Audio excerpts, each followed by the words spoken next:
happiest I ever become in my life, I stand by this, is when I really seeked the Lord. Like, actually, I prayed my whole life since I was a kid. But the moment I prayed that I want to know you, I want to know you. I pray to you, but I don't know you. My entire life changed. I agree. It's that intimacy. To the extreme that my mother passed away the next day. Wow. And that changed my life forever. How did you deal with that? It was miserable. But it took me straight to church. It took me straight to church. And that prayer, as crazy as it sounds to a lot of people, I now know the Lord. It's crazy. It's a crazy concept. There's a lot of holes there that I'll fill one day on the podcast, but that's a true story. I literally said that prayer.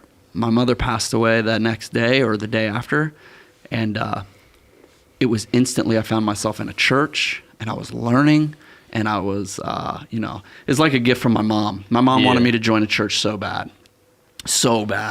And, I often feel like she literally sacrificed herself for me. Like, wow, it's a wild concept to think about, but that prayer was answered really fast, powerful. People don't realize like the level of like intimacy you can have with God. It's like, and I didn't know either. Like I grew up in a Christian household, whatever. Like I thought I knew what it was, and then I like had extreme like depression, anxiety. Like I was gonna off myself. Like I was like bad. Dang. And this was like not even long ago. It was like when I was like 19.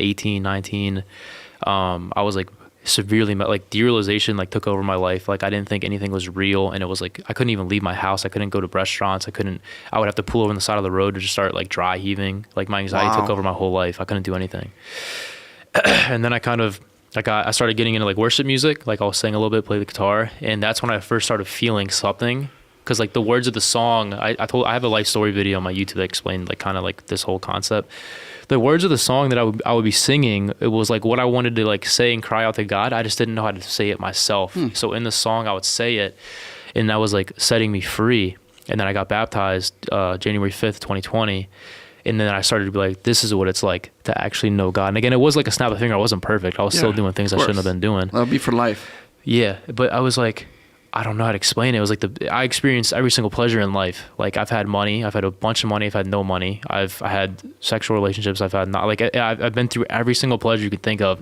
But that feeling I had of when I actually felt God's presence, like playing the guitar and like worshiping him, is the most fulfilling thing I've ever felt in my life. And I like stand by that. Like, I don't care, bro. Like, it's 100% fact. So people, like a lot of people are just surface level Christians. They don't believe or don't know how deep you can go. You can go so deep with it. And when you learn that and like have that intimate relationship with the creator of the universe, it's the most fulfilling thing somebody can experience. And I want people to know that. And that's why I'm so passionate about speaking about it. Cause like, I want everybody to experience that. Like I always say, like if I had the cure to cancer, I would tell everybody. That's a touchy subject. People sometimes don't like that when I say that. But if I did have the cure to something like that, I wouldn't keep it to myself. So I feel like I found the cure to something, and I want everybody else to know about it. Love that. So yeah,